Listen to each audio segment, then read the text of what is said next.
जिनकी जिनकी ज्वाइनिंग हो गई है उनके लिए कॉन्ग्रेचुलेशंस, बहुत बहुत बधाइयाँ। जो आप सफल हुए हैं यह आपकी मेहनत है। सभी के लिए नमस्कार। वर्ग 3 में बस अब डॉक्यूमेंट अपलोड और होना है, इसके बाद आपकी ज्वाइनिंग। जो भी आपका इतने दिनों से यह प्रक्रिया चल रही थी, वह अब प्रक्रिया पूरी होने जा रही है। इसी के साथ जो डॉक्यूमेंट अपलोड है, उसकी जानकारी देखेंगे और इसके साथ जो भी अन्य जानकारियाँ हैं, उन जानकारियों को देखेंगे। तो सबसे पहले जो हमारा डीपीआई द्वारा आदेश आया है, उसे देखते हैं। इसी के साथ हम अन्य जानकारियाँ देखेंगे। लोक शिक्षण संचालनालय प्राथमिक शिक्षक, विशेष शिक्षक, अभ्यर्थियों के लिए दस्तावेज अपलोड और सत्यापन संबंधी सूचना।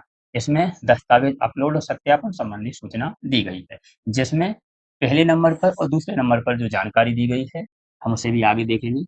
पहले नंबर पर प्रोफाइल पंजीयन, दस्तावेज अपलोड और जिला विकल्प चयन आपका कब से कब तक होगा? 18 जुलाई से लेकर और आपका 20 जुलाई तक होगा।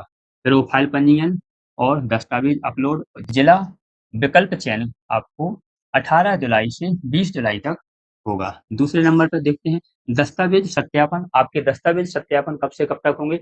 19 तारीख से 21 तारीख तक होंगे। इसका मतलब 18, 19, 20 3 दिन आपको इसमें मिलते हैं और 19, 20, 21 3 दिन ये है।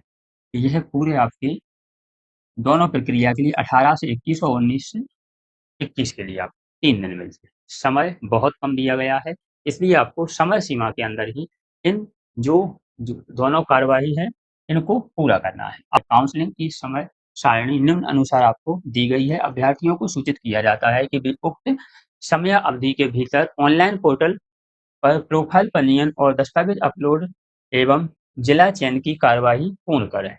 इसी के साथ पोर्टल शुल्क का भुगतान करें। इसके साथ ही आपकी यह जो प्रक्रिया है पूरी मानी जाएगी और यह आपको समय सीमा के अंदर करनी है।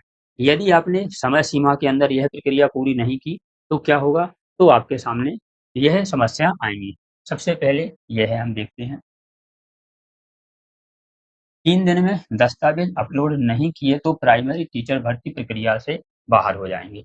यदि आपने 3 दिनों में जो डॉक्यूमेंट अपलोड नहीं किए तो आप भर्ती प्रक्रिया से बाहर हो जाओगे। ऐसे ही जो अभ्यर्थी जिनका अभी आपने देखा होगा जो आरसीआई वाले थे ना, इनके लिए भी इसमें परेशानी आई थी। तो ऐसी परेशानी ना हो, इनके लिए इस प्रकार से नियम बनाना चाहिए कि अभ्यर्थियों को परेशानी ना हो। लेकिन विभाग जानबूझकर ऐसे नियम बनाता है कि जिससे अभ्यर्थी परेशान।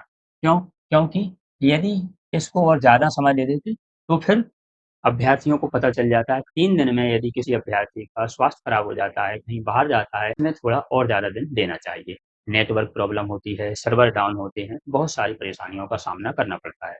जो यहाँ से काम करवाते हैं, उनके हाथ में नहीं होता है। इसमें नेटवर्क है, सर्वर है, जानकारी लेना है और वह किस परिस्थिति में है कि जानकारी पहुँचती है, नहीं पहुँचती है, इसलिए समय थोड़ा ज़्यादा देना चाहिए। मोबाइल खराब हो जाता है, अपडेट नहीं देख पाते, तो फिर ये तो नौकरी से गए। इसीलिए विभाग को इन सभी चीज़ों का ध्यान रखना चाहिए। समय आगे भी कुछ न्यूज़ें हैं। समय सीमा चूक गए तो सीधे होंगे बाहर। प्रोफाइल पंजीयन, डॉक्यूमेंट अपलोड व जिला चयन के लिए सिर्फ दिए गए हैं इन्होंने 3 दिन। अपलोड के लिए पोर्टल पर रखें नज़र, आपको नज़र रखना है। अपडेट इतनी भी फास्ट नहीं होना चाहिए कि सिर्फ जो इतनी दिनों से परेशान हो रहे हैं और उसके लिए 3 दिन। आपको पता है यह आपकी भर्ती प्रक्रिया 25 वाली है। यानी कई दिनों तक जब रिजल्ट का नंबर आता है तो फिर विभाग सो के रह जाता है या इनका कुछ अपडेट होता है तो सो जाता है और जब जागता है तो समय सिर्फ 3 दिन दिया जाता है। इसलिए आप अलर्ट रहें और आप हमारे चैनल के साथ जुड़ जाएँ। क्योंकि विभाग जब भी जागता है और एकदम से ही अपडेट देता है, इसीलिए आपको हमेशा अलर्ट रहना ज़रूरी है। तो आप अपनी यह जो कार्यवाही पूरी करें, इसी के साथ आपका जॉइनिंग लेटर आ जाएगा। जिनकी जिनकी जॉइनिंग हो गई है, उनके लिए कांग्रेचुलेशंस, बहुत-बहुत बधाइयाँ। जो आप सफल हुए हैं, यह आपकी मेहनत है। ऐसे ही अपडेट के लिए आप हमारे चैनल को सब्सक्राइब कर लीजिए। मिलते हैं एक और जानकारी, एक और अपडेट के साथ अगली वीडियो में।